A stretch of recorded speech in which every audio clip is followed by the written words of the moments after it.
All right, Mark Abel, welcome to the Right in the Head podcast. Very honored to have you here today. I know that you're a Right in the Head subscriber. You've been to a few of the live events and we've exchanged a few emails over the time that we've known each other. So it's great to finally have you on the show. How are you today?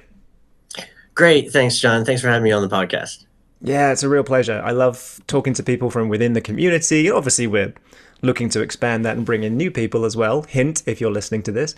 But catching up with who I consider to be my writing acquaintances and friends, it's always such a pleasure. And today we're talking about something really important to me, which is this concept of making progress with limited amounts of time. This is huge because I, just speaking personally, I have a day job, I have a social life, kind of, I have a family to look after, to be in touch with. I have a lot going on, and yet I love the feeling of making progress as a screenwriter. So you came up with this. I'm going to paraphrase a quote that got this whole idea for this episode started, which is that we're always writing, even when we're not writing, and the act of typing is really just the final, and I think you said maybe even the least important stage. That resonated with me so much, so I want to start the conversation there. What did you mean by that? Talk us through that whole philosophy from your perspective. Wow. Yeah, Yeah, I just think just a nice gentle question to start off. yeah. No worries. Yeah, I think it for me anyway, it was a kind of an evolution that took place over time. Maybe when you first start off writing, your inclination is to just do wholesale writing, and spit out as much as you can, and then maybe excise the things that aren't as good.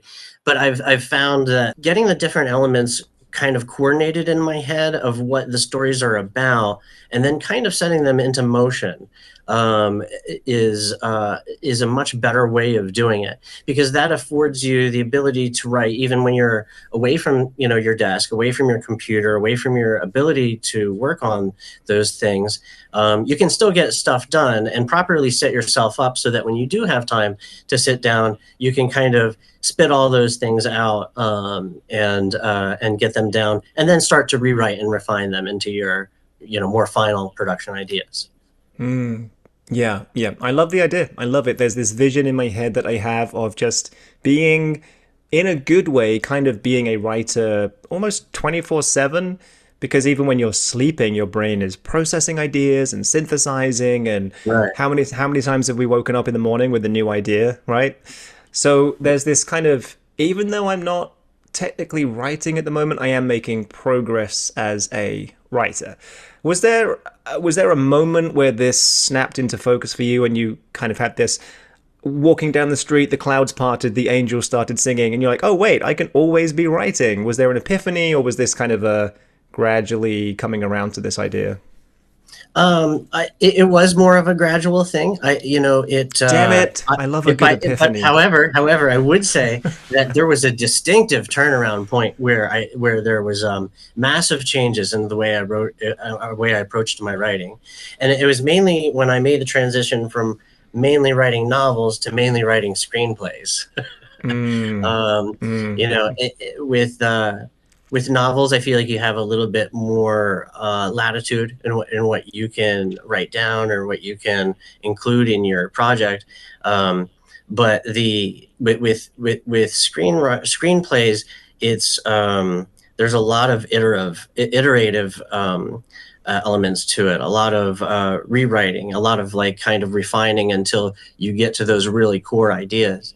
And um, and you can accomplish that through rewriting, but you can also accomplish it, like I said, away from your desk. You were talking about sleep, in your sleep and stuff. That's really important to me, especially if I find that like I'm at a place in the project where I'm stuck on something, or I'm not sure what's going to happen, or I'm not sure how it's going to resolve, or what the right way to approach it is. A helpful method is just you know, I don't like to write much before bed usually, but I will go over my work and think about that, like go over that problem, think about what's involved, what's really going on, and then go to bed. And then because your brain works on it in your sleep, you wake up in the morning and it's like, hey, it figured itself out. But you figured it out just in your sleep. We will get back to the chat in just a moment. Firstly, if you're enjoying today's episode, please do go ahead and subscribe to the channel. That's a great zero-cost way of supporting the Right in the Head mission. It takes you about 2 seconds to click that button. If you want to go the extra mile, write us a comment as well. That will tickle the fancy of the YouTube algorithm, meaning this content shows up for more screenwriters just like me and you. Thank you so much. Back to the chat. Exactly. There is that feeling that something was solved for you, kind of on your behalf. It's very, very clever. Let's definitely come back to that. I have a few things to say about how we can use our subconscious processing to help us as story writers. But I think for now, something I'm really curious about whenever I have this conversation with another writer is, when do you think your best, let's call it ideation, when does that happen for you? Because I can be damn certain in saying it's not when you're staring at Final Draft or whichever program you use. When do you typically have your most sort of light bulb moments? What are you doing when those come to you? For me, it's almost always when I'm on a walk.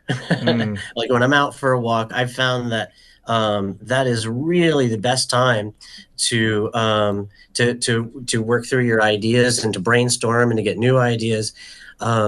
There's something about that rhythm of your feet under you, I think, but you're also not engaged in a very mentally demanding task. So that kind of frees up your brain a little bit to work on that. But it's not the only way, you know. I mean, not everybody likes to walk or loves walking as much as I do, or has a dog like I do. But there are other approaches. I mean, you can accomplish similar things through meditation, through just taking a shower.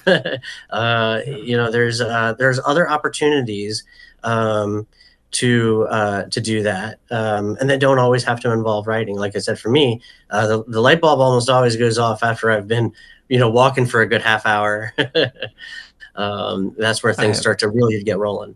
Yeah, I have the exact same experience. It's going to sound like I put you up to that answer because it's almost almost an identical answer. I don't have a dog. I did foster a dog for a week, and I was looking forward to taking all these wonderful dog walks so I could do my thinking. And it didn't work out because she turned out to be a really kind dog when it was just me and her, not great around other dogs. So every time I went out for a walk, the only thing I could think of was how to keep her from lunging at other dogs, which was not really conducive to creative thinking. But the walking in general it's been so powerful. And look, people have probably heard me talk about it before, but I think it's worth delivering this message again. When you get outside, you awaken parts of your brain that are basically asleep when you're sitting inside staring at a computer screen. Because in that environment, there are no problems that you need to solve. There's no danger. Right. You're very safe. When you go out for a walk, even if it's in your neighborhood, there are cars driving, there are other people. It's not dangerous per se because we live in modern society, but we're so hardwired to pay attention to these potential problems that we go into problem-solving mode. And that is why creativity comes when we're out for a walk. It's a wonderful, wonderful, I would almost call it a hack. Because we're tapping into these ancient parts of the brain that immediately go into problem-solving mode when we're in an environment where there could potentially be danger. I've heard people describe it as kinetic thinking. I've heard people describe it in various different ways. It's just, one of the most powerful tools I think we have as writers. And it also means that we get outside and get some sunshine. So if you're in California, I don't know where, if in the UK, maybe not as much sunshine, but still getting out into nature, always a benefit, I think. I've heard a saying, and I think it's true. Writing is thinking. And because as you're working on your story, your brain is like I said, And it's not just in your sleep. Your brain's always unconsciously working on it. It's always developing the connections necessary. How does this character relate to the story? What their internal problems and arcs are? How that relates to the external experience that they're going through. You're always generating those, whether you know it or not. And so that creates a lot of really interesting things about writing, I think, that like come out when you're writing. It starts to seem like the story wants to be told. Like it seems like the characters are starting to make their own choices without your permission. Yes, It's yes, interesting. yes. You start off with the best of intentions with your theme and your concept and your characters, and then you start writing and thinking it through, and your characters start saying back to you, "I wouldn't do that.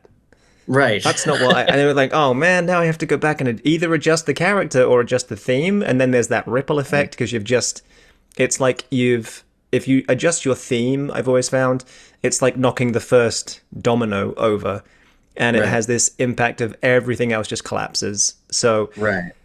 yeah, That's what I love about it. it's You know what I mean? exciting. It's Like it well, gets its own momentum, to kind of. continue the analogy, it's you would then rebuild that domino rally and build it better than it was before.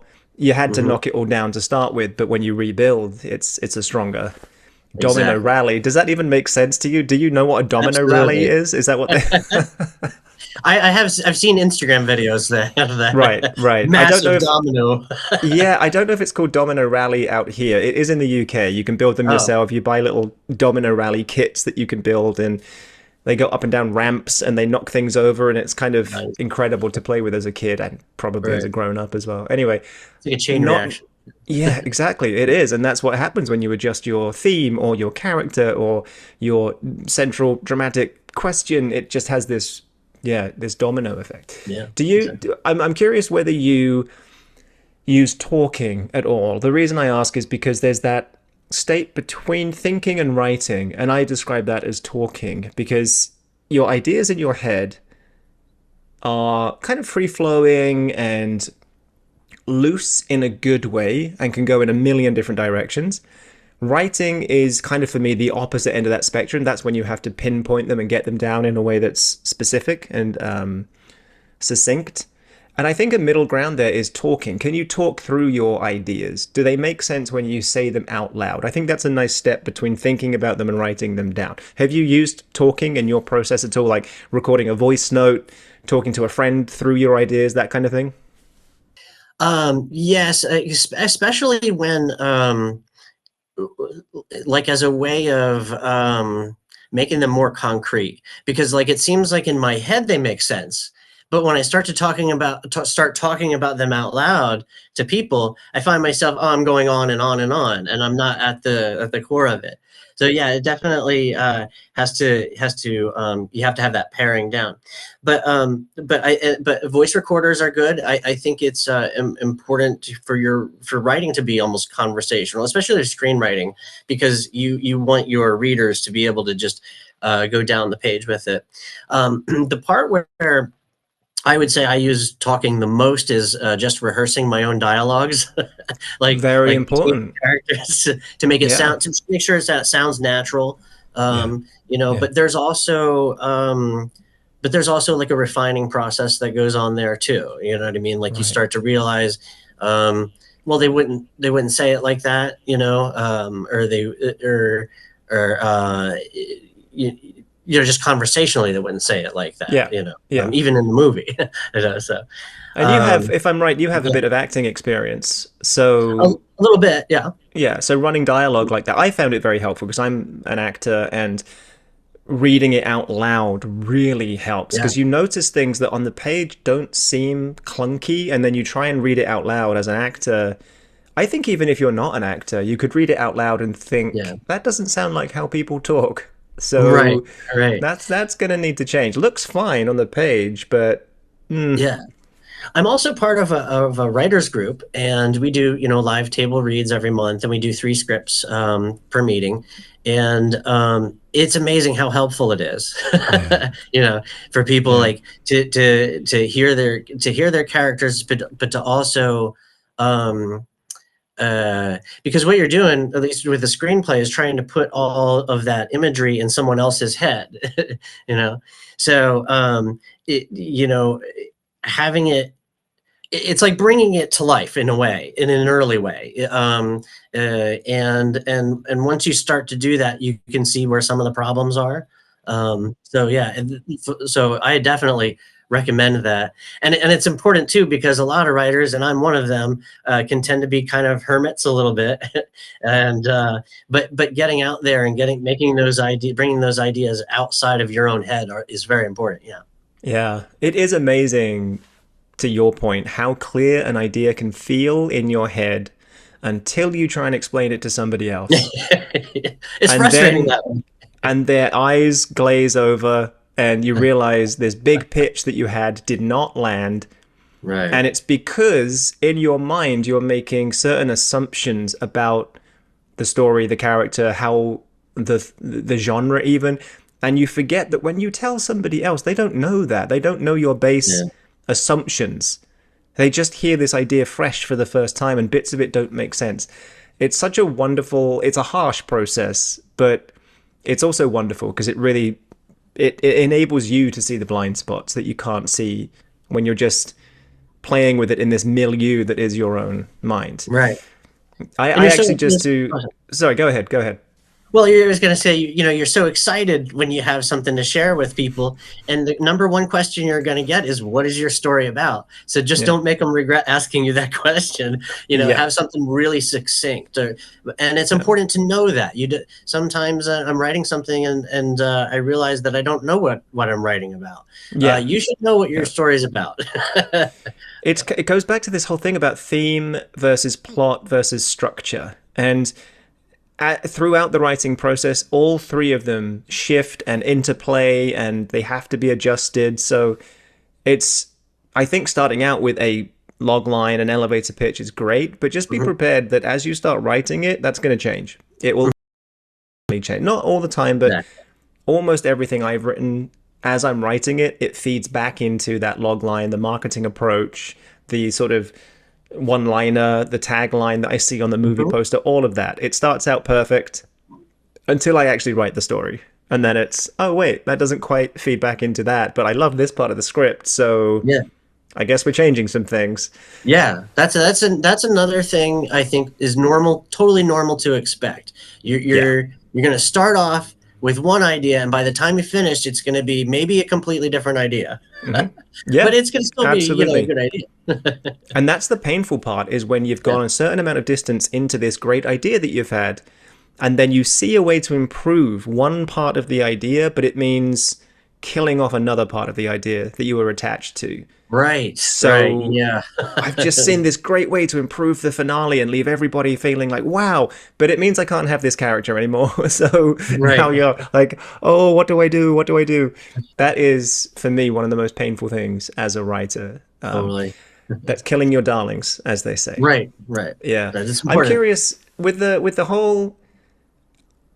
We've talked a lot about subconscious processing, and I'm a huge believer in it. I say that as if there's an option to not believe that the brain subconsciously processes information. I think we're all past that stage now. I think we can acknowledge that it does.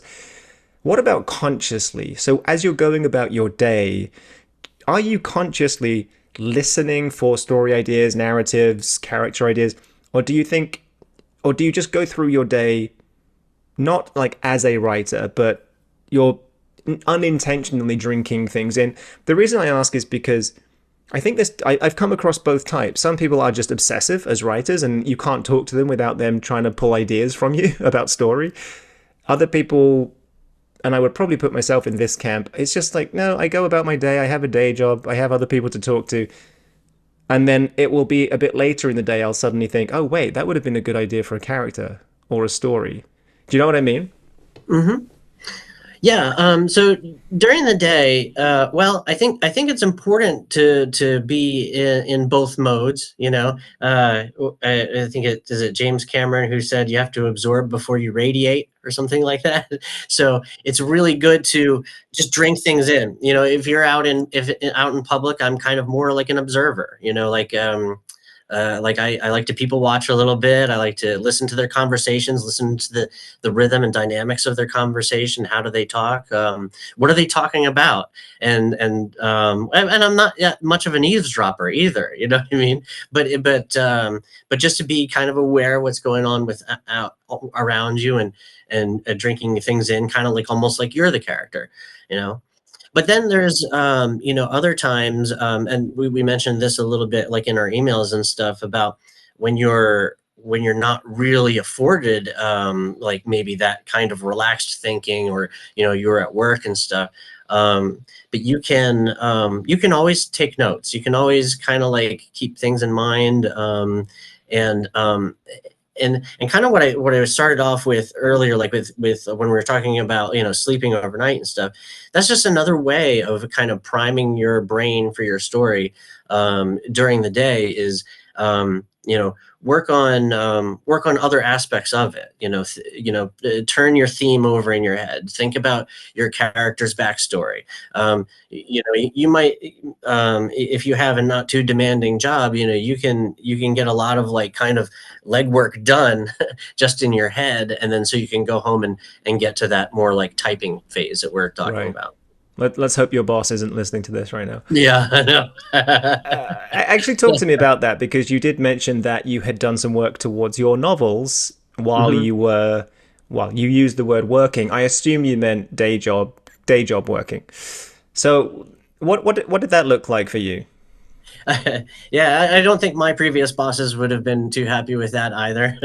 But and I did sometimes intentionally look for jobs where they wouldn't require my full like attention the whole time, where I could work on just keeping a little notebook and just jotting things down, like that sort of thing. But no, I'm not encouraging people to take advantage. Hey, look, Albert Einstein worked as a patent clerk so he could spare his mind. He'd do a mundane job so he could work on his theory of relativity. So if it's good enough for Einstein, I think it's good enough for us.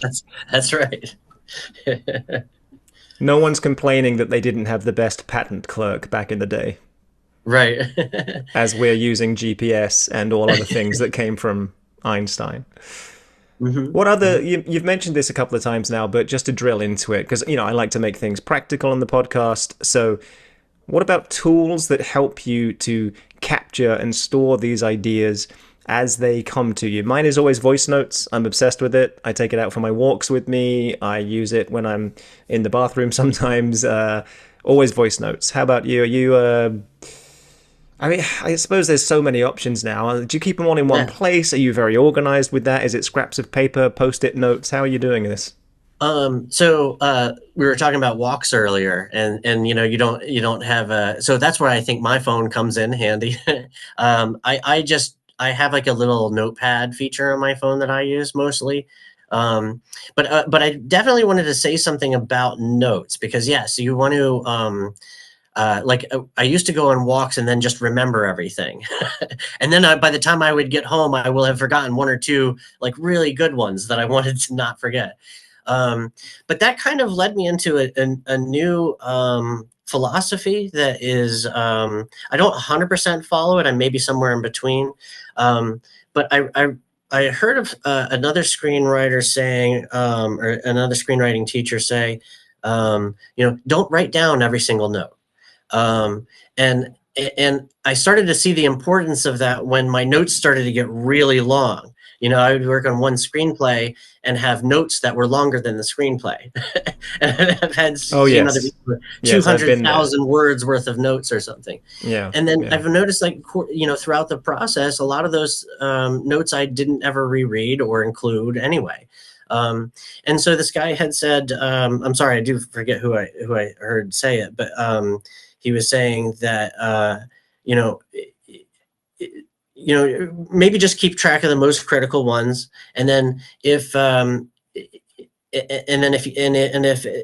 and then maybe also to let some of them go. Like, don't write down every single note. And if it's still in your head a week later, it's important.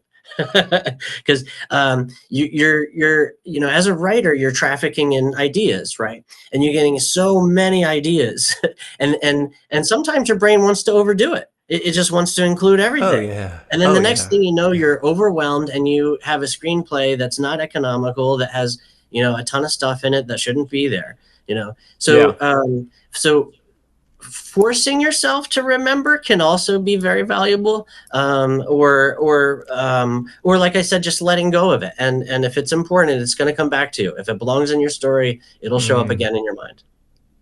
Couple of things to say here. One, I just love this idea of next time I forget my partner's birthday, I'm just going to say, I was just waiting to see if I still remembered it a week later. I just wanted to see if it was important or not. I would say it was strictly to the writing side of this. Yeah, try and limit that to just your Yeah. own creative process. Yeah. The other thing that came to mind is that, so my own process, I love to go out on walks, and I've talked about this ad nauseum, but hey, I'll say it again. Headphones in, phone recording. Anybody that sees me thinks I'm on a call, because that's so ubiquitous nowadays, but I'm not on a call. I'm just talking myself through my own script ideas. That means I end up with a voice recording that's about 20 minutes long, because that's about how long it takes me to walk around the block.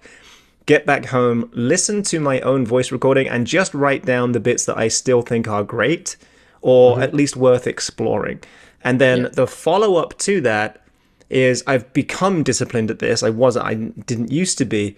Every week, typically on a Sunday, I will look through all my notes and do another kind of cull and just get rid of the things that I no longer think are really going to work. And so I end up with a week's worth of quite strong notes. Doesn't mean I'll use all of them, but that helps me to stay on top of things and make sure I don't end up with that 200,000 word document that's Right. the development doc, as I call it, and it's longer than the script itself. So it's taken me some time, and I'm sure it does for everyone, to learn their process. How do you do this? How do you ideate? How do you keep on top of it? How do you know if it's a good idea or not? How do you explore that? When do you just make the decision and move on? These are the everyday woes of being a writer, I think. Yeah. Something I have been doing a lot recently is using ChatGPT. So I have one conversation on the go with ChatGPT that's about a specific script that I'm writing. So it stores everything I've asked it in the past and the conversations we've had. So now I'll come back to it one day. Hey, this story we've been talking about? What if the protagonist actually walked with a limp and had a cane? What do you think that would do to the story? And because it's got the whole conversation history, it will spit out this answer like, this could add depth to Michael as the protagonist, and it will just break it down into bullet points, pros and cons. And it's not always brilliant or accurate, but it gets you thinking about things in a different way because it's so far outside of your own thinking. Yeah. So I'd recommend, for anyone listening to this, if you're not already using something like ChatGPT to help ideate, I recommend it. It's been quite fun. Yeah, I've been using it a little bit more for research, but I don't know if you know this, but ChatGPT has specifically a screenwriting assistant AI.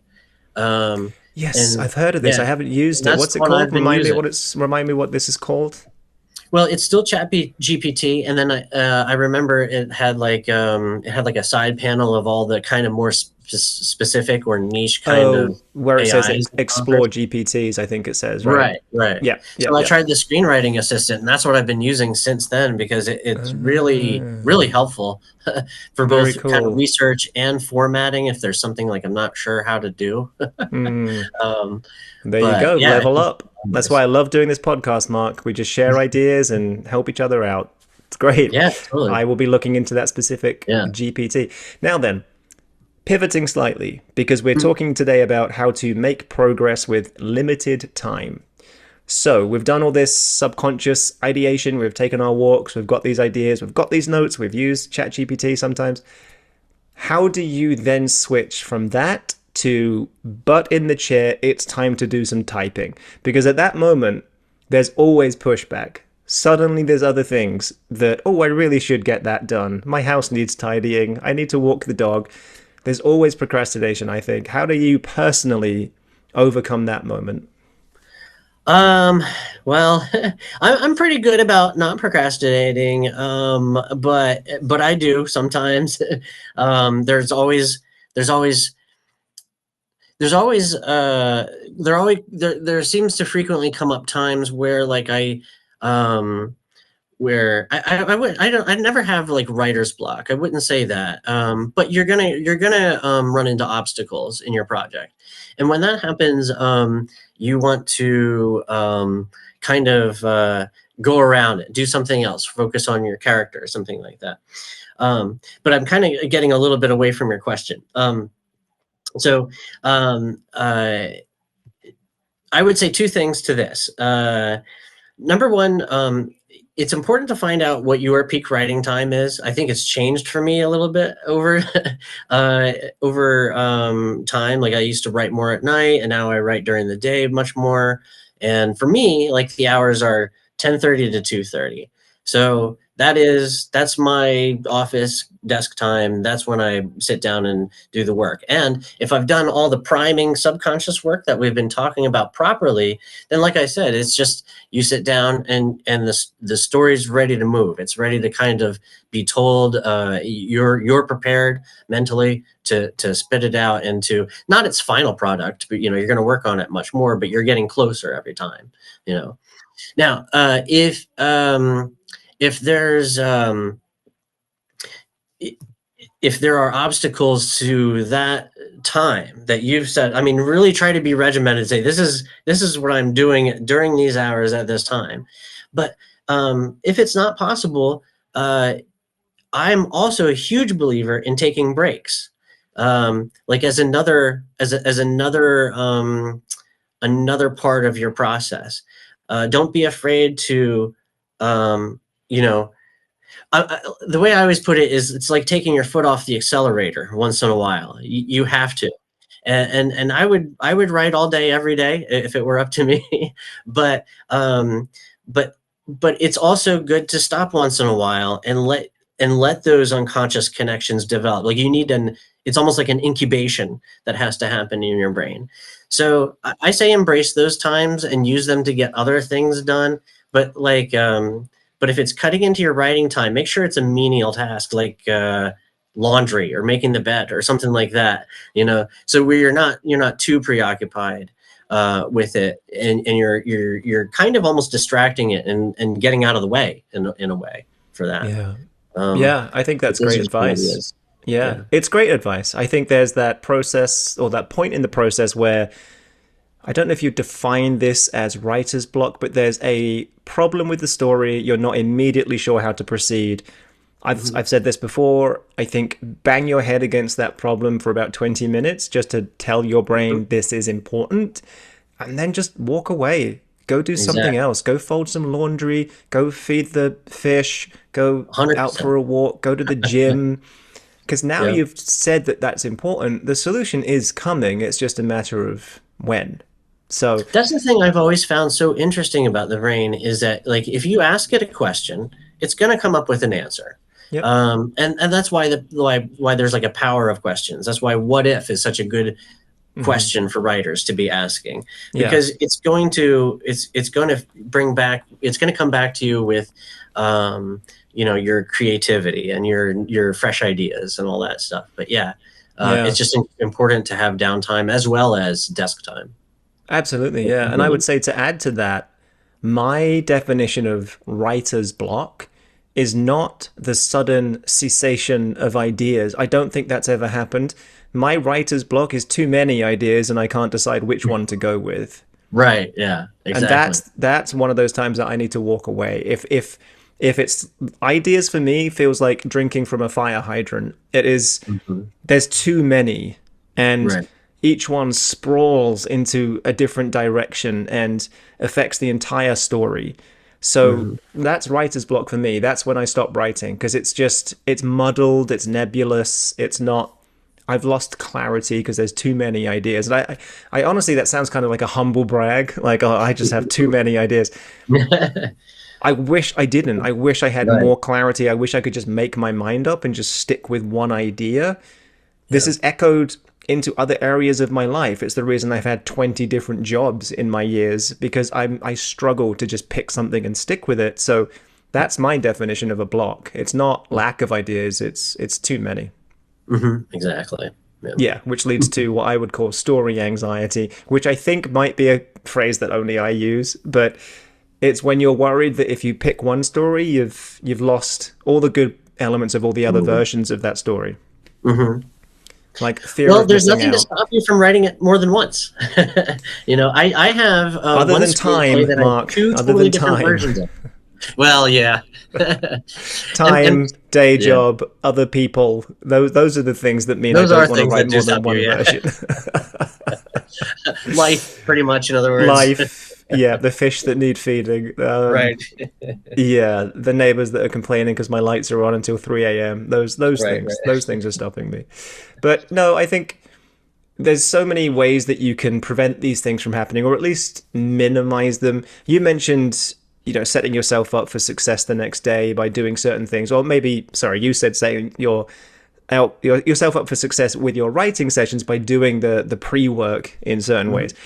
I do similar things when I go to bed. I typically have a voice recording that I haven't transcribed yet, or on my development doc that I use for that particular script, I leave myself an open question.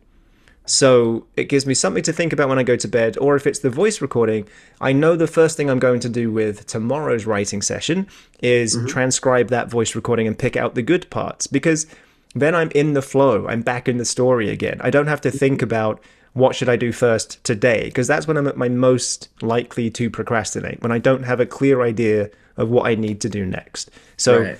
leaving those, I've heard somebody say, actually, if you just start writing a sentence in your script and don't finish it, your brain hates an unfinished sentence so much you'll actually be looking forward to getting back to writing the next day, because you just need to finish that damn sentence. Exactly. Personally, I don't do that, but I think it's a great idea. I do try to every time I stop writing, like a long time ago, the earlier version of me would stop at the end of a chapter, like a chapter break. Okay, good, that's a good place to stop today. That's the worst possible place to stop. Now I stop when I I know what the next thing I'm going to write is, but don't write it yet. Wait till tomorrow, because another thing I was thinking a bit about was like, why do I dislike writing my writing first thing in the morning? Like, why do I have an aversion to looking at it? Because I love writing all other times. Why not that one time? And I think Stephen King had a quote about that too, where he said, when I look at my writing first thing in the morning, it's like looking at a dead fish or something. And I definitely have that feeling, and it's normal too. I think it's like when you first thing in the morning, you're not, especially if you're working on a really early draft of something, your brain doesn't really want to look at a pile of disorder. You know what I mean? Of all the things that are unfinished, not quite right yet, things you have to change, things you want to add. And then, so I think that there's, just like with music, with sports, it's important to have a warm-up period, Yeah, so like, yeah. like a lot of people do morning pages, they call it, where they just, do some free writing, like some stream of consciousness, like 3 pages handwritten or something like that, just to get things turning.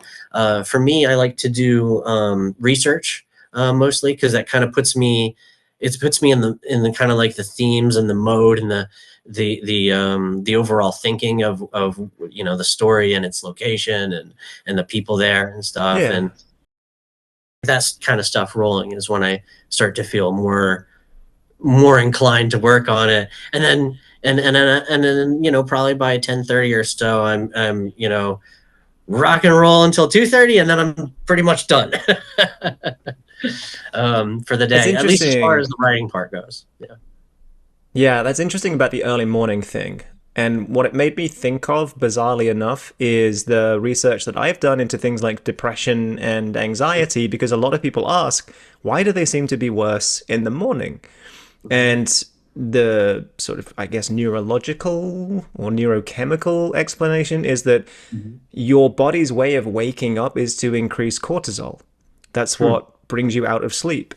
So this is why we feel kind of a bit groggy first thing in the morning. We're not fully online yet. We're kind of running on the stress response. We're running on cortisol, maybe some adrenaline. And so we're not really in the best frame of mind to look at a script that's not finished yet, because we're already feeling stress, which it's a form of stress, but it's the mild kind that just wakes you up for the day. That's not a great time to start critiquing your own work. You're not really, until you've had, for me, my morning routine is I got to drink some water, hydrated. Then I have to have a nice shower to start waking my body up. Then I'm going to have some breakfast, so I've got some nutrients in me. Then I'm going to have a cup of coffee, and then I'm going to look at writing. So I've done as much as I can to prepare myself, get myself into that good place, a little bit of a caffeine buzz, so I'm feeling good, ready to go. And then, then I'll look into it. But up until that point, I think if I looked at it before that, I would just be too critical because I'm not mentally prepared for it yet. It takes a while to get into that flow state, you know. You can't. It would be great if you could just jump right in. I wish I could, but no, you have to. You have to get there however you get there. And one thing I wanted to mention earlier, but I didn't for some reason. I forgot, I guess, is meditation and how important that can be. Like what a useful tool that can be. My mother teaches a meditation class, and I've taken that class, and I've done some meditation on my own, and it's a really good way of getting your brain to just shut down for a little bit, and then you can kind of come back to things more fresh. So I love it. Yeah, and there's a version of this called Thinkitation. I don't know if I've mentioned this to you before. I will give full credit to Tom Bilyeu over at Impact Theory on YouTube and elsewhere. If you want to follow Tom, he's a wonderful human being, if you ask me. And he talks about Thinkitation. So it's kind of this state of sitting down is the way that he would do it. And it's a very sort of a meditation type pose. But you have something in front of you like a notebook or a laptop, and you're focusing on one particular problem. And so there's eyes closed, allow your brain to go, your mind to quiet, block out the distractions, and try and train your mind on that one single problem. And whenever you need to, just gently open your eyes and make a quick note of something that comes to you that's useful, and then close your eyes, go back into that thought journey that you're having. Sort of half an hour of that, it's amazing what comes up. So I've used this quite extensively, either on a specific project or just about like, where am I going in life in general?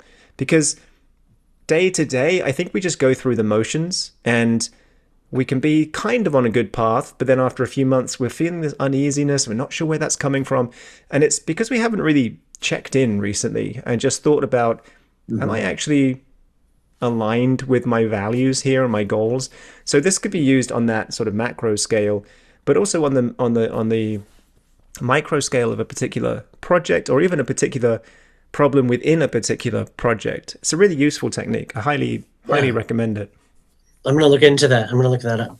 What was his name? Tom from Impact Theory? Yeah, Tom Bilyeu, Bilyeu. Or you could just search for Impact Theory and you will find all of the things, because they are huge on social media, YouTube especially. Yeah, I mean, the podcast he's done on YouTube now for the last 7-8 years, I think. And it's incredible stuff. Yeah. I don't want to derail too much, because I could talk about Impact Theory for the rest of this. For the rest of this conversation, Mark. I could, because I'm a super fan, and I hope to one day talk to Tom either on his podcast, or he could be on. He actually went to film school, so he could be on this podcast eventually. Who knows, right? Who knows? So, coming back to screenwriters making progress with limited time, something that I'm also interested in is the style in which you crank out your scripts. And I think you described this as being, I might butcher this, but I think it was either a Pantster or an outliner or something like that. Oh, yeah. Talk us through that. Which one's which, and which one are you? I'm so curious. Sure. Yeah, absolutely. So it kind of comes back to, I guess, two main ways that writers seem to approach their projects. Either you are an outliner, you're someone who, rigidly goes through and details the full structure of your story, and, kind of a beat by beat process. But the other way is to just kind of write by flying by the seat of your pants. Um, The so Pantster. you could have an outliner or a pantster. So depending on how you write. And I thought it was the reason why I mentioned it as a possible topic for us is because it is something about me that has completely changed. So I would have initially classified myself, especially when I was a novelist, as a flying by a seat of your pants type of writer, where I would just kind of do more wholesale writing and then kind of excise the parts that didn't belong or didn't fit. And there's nothing wrong with that. There's a lot of writers, like Stephen King writes that way, Greta Gerwig writes that way. But the other way, the outlining, I started to do more of as I got into screenwriting. And I was reading a lot of books about like screenwriting, and they're about structure, about and it does have almost like a paint by numbers approach to writing. And so I found elements of each one that I find very helpful and also very disagreeable. Like, and then they're not really for me. And then kind of ultimately where I landed is a little bit of a hybrid.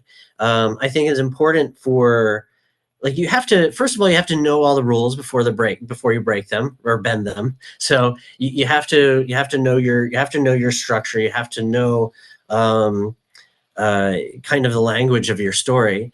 But also you need the other ways that you write are equally as important. It's just as important to be improvisational sometimes, just as important to be stream of consciousness sometimes, just as important to bring spontaneity into it, bring let your mind run with ideas, so I like to see myself as a writer who writes loosely within structure, if that makes sense. So I still do a lot of outlining, but like not everything I write can be solved that way. Like sometimes it requires just sketching it out, like sketch out the scene like in prose or something, or just do practice dialogues. There's I think being a good writer means being versatile somewhat, even with yourself and your own approaches. Don't be afraid to reinvent yourself. Try different approaches. Your brain's going to reward you for that too. When you do novel things, even if you just visit novel environments. Like a great example for me is I just came back from I spent 2 weeks in Orlando and I was dog sitting / house sitting for a friend. But I didn't have to do any of my other work from home or any of that other stuff. So I went and I just focused on writing. I did really just two things. I either did complete writing or complete not writing. Like just like just relax, go out to someplace I've never been before, see what it's like there. And it was, and because for the past maybe 6 months leading up to that trip, I was just sitting at my desk every day, you know what I mean? And in my home environment that I know and I've lived in for the past 7 years every day. There's something about taking your foot off the accelerator, getting yourself into a new environment, and just letting go that I think can do wonders for bringing out. But here I am digressing again.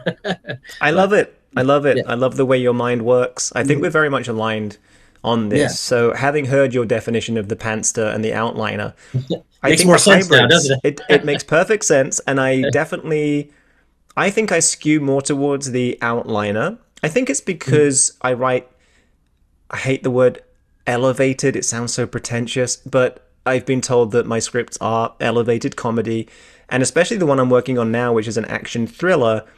There are plot twists and turns that need to make sense and not be gimmicky. So I Mm. feel like that needs a really clear outline, backstory, everything needs to fit. Where I think I should do more of the Pantster stuff is every so often just dive in and write a few pages of the ideas that I've had. So I have screenplay pages, because when you get to that point, everything has to snap into focus. So that would actually then feed back into the outlining I'm doing. What I typically try and do is get that outline solid before I start doing pages. And I don't know if that's the best approach. I think it has to be a back and forth between the two because they both inform each other. So writing a scene between two of the characters, even if it's not fully fleshed out yet, you could get a line of dialogue that really pops. You're like, wow, okay, I want that to be in this movie. So what's the impact that that now has on the outlining I'm doing? Why would my character say that in that moment? Well, he would have to be this, that, the other. And it feeds back into this whole engine and this story world that you're Right. creating. I think I need to do more of that. Right. It's all connected. Yeah. That's the wonderful thing and the torturous thing about Right. writing a screenplay. Every single thing is connected. It's that domino effect. You can't touch one thing without that ripple effect. This is what's so challenging, Mark, about getting Yeah. feedback. Because Yeah. somebody reads your script in half an hour, they don't pay too much attention, and then they say, "This is great. Can you just change this character's, like, maybe they don't wear glasses?" And, like, you don't understand how significant the glasses are. Right. They impact everything. That's probably an exaggeration. I could probably lose the character's glasses, but Right. the feeling is correct though, isn't it? It's like you don't understand how much thought went into this and how interconnected everything is. Right. It's like if I Right. move that one little piece that you want me to move, it Like a house of impacts. cards. House of cards. That's a great way of phrasing it. Yeah. Yeah. Yeah. It's Um, painful. Why do we do this, Mark? Why do we do it? I don't know. It is a wonderful torture, though. I love Yeah. storytelling. You know. And all Well, its- so I identify as a problem solver. That's the reason I do this, because a script is essentially a series of problem solving experiments. You start out with a Mhm. concept, it's massively flawed. By the end of the script, it's 99% problem solved because you've fixed every little thing along the way, and that's where I get that feeling of, yeah, I Right. did it. I fixed all Right. the problems. Now the script Yeah. makes sense.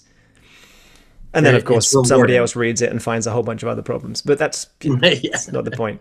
And then they make it Well, into a movie, and there's a whole bunch of other problems because they didn't read the script properly or interpreted it. But you know what? We're getting off subject. It's fine. yeah. Yeah.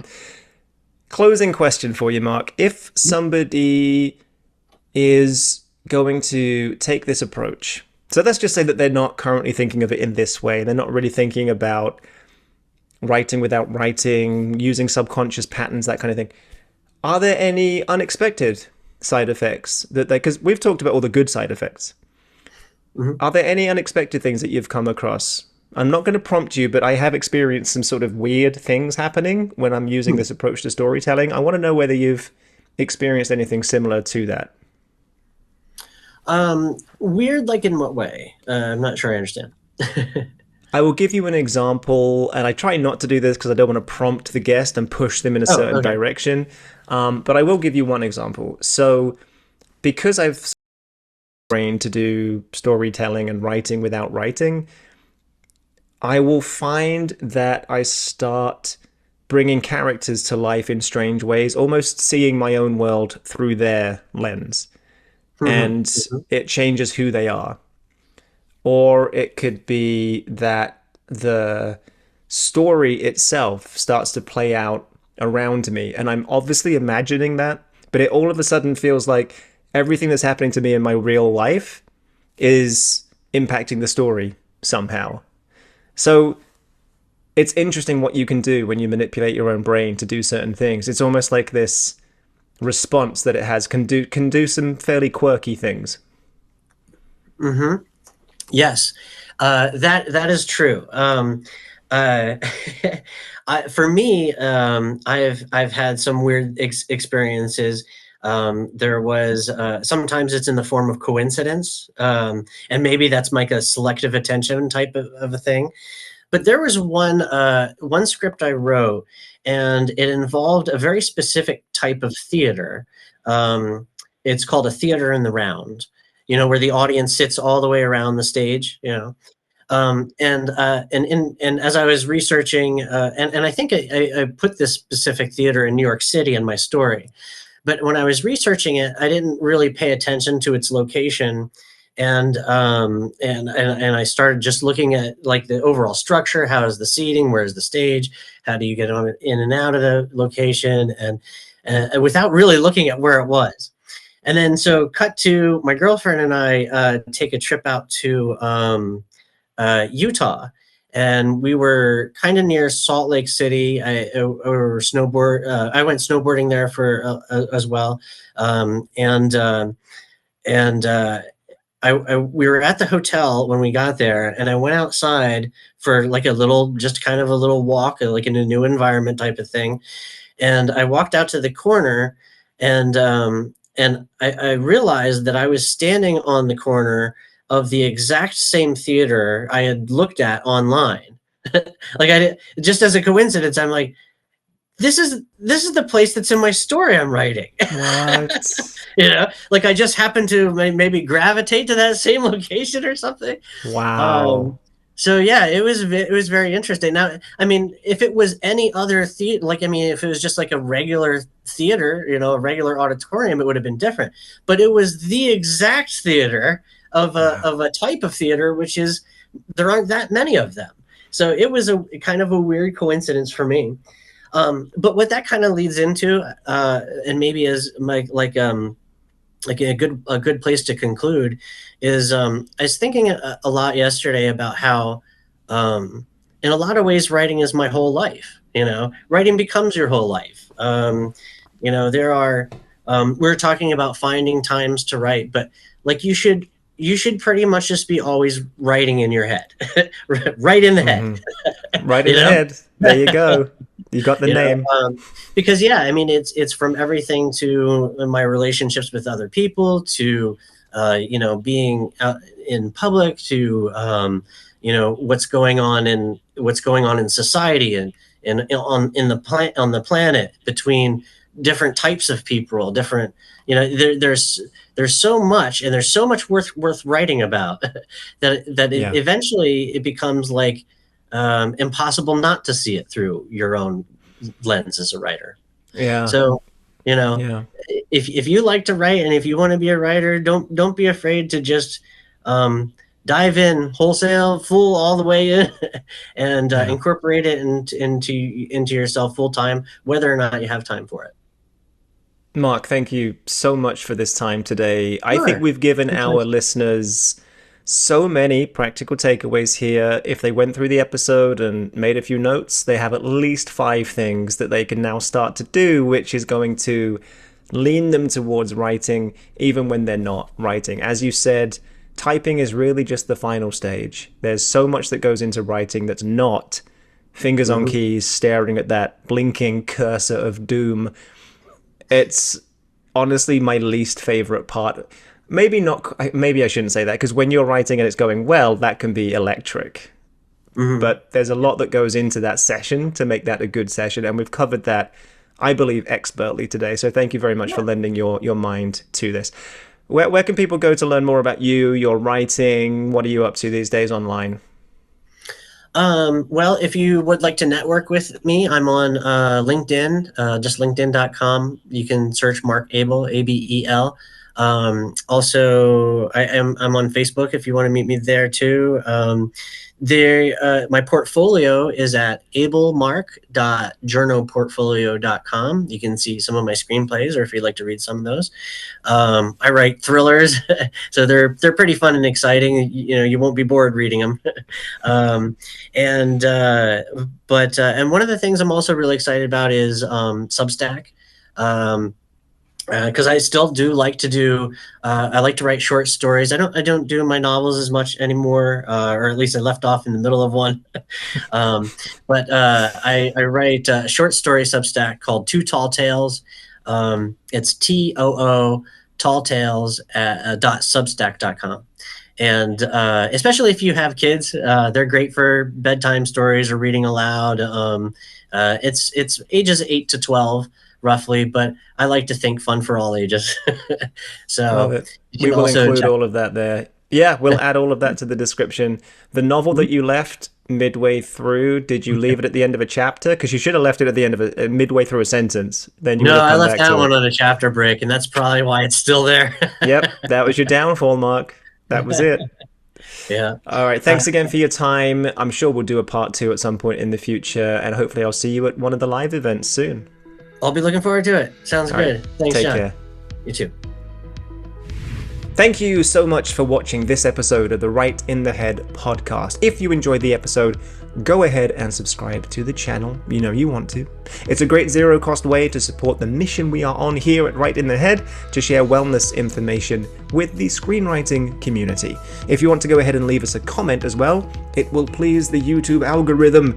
Therefore, this content will get shown to more screenwriters around the world. Finally, go ahead and click on the videos being suggested up here, maybe down here, depends on the end plate, and we will see you there. Wow, this is awkward.